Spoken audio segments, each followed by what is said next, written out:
Howdy, Jacob here. Today we're looking at Allegion Public Limited company in the building products industry, 10.8 billion market cap on just under 12 billion enterprise value. They manufacture and sell mechanical and electronic security products and solutions worldwide. Incorporated in 2013 from Ireland. I wonder if that's actually true. Since 2014, they had 2 billion in revenue. They must have purchased the company then from a multitude of companies, I'd presume. But we do see fairly slow growth, probably averaging low to mid single digits from the revenue side, but gross and operating margin are both expanding, which is positive. Dividends growing quite a lot, earnings per share quite a lot, and return on invested capital quite a lot. So all good signs from that perspective. Balance sheet shows 468 million in cash on hand, 413 short-term debt, 1.6 billion long-term debt.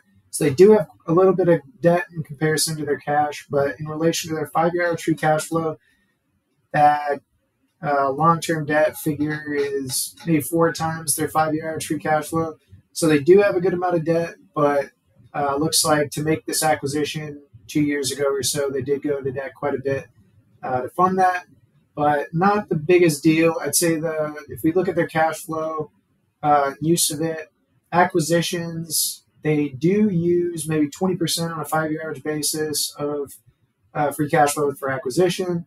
They have repurchased quite a bit of shares, and that is enough to more than offset their stock-based compensation.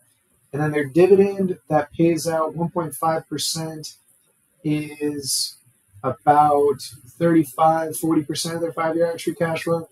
So pretty wide a range of use of cash here. And I think we're ready to start making some assumptions.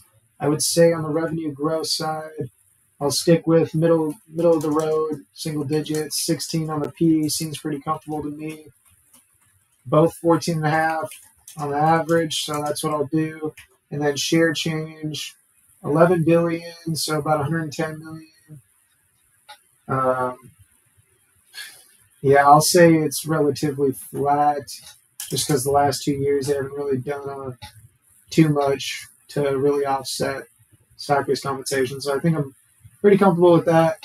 For the dividend, they've increased that quite a bit, but the year-over-year increase has been declining. So maybe let's do 7%, a little bit higher than their revenue. Maybe by the end of 7 years, it's looking like 40-45% of their free cash flow. And then again, using a little bit of acquisition here to get this type of growth.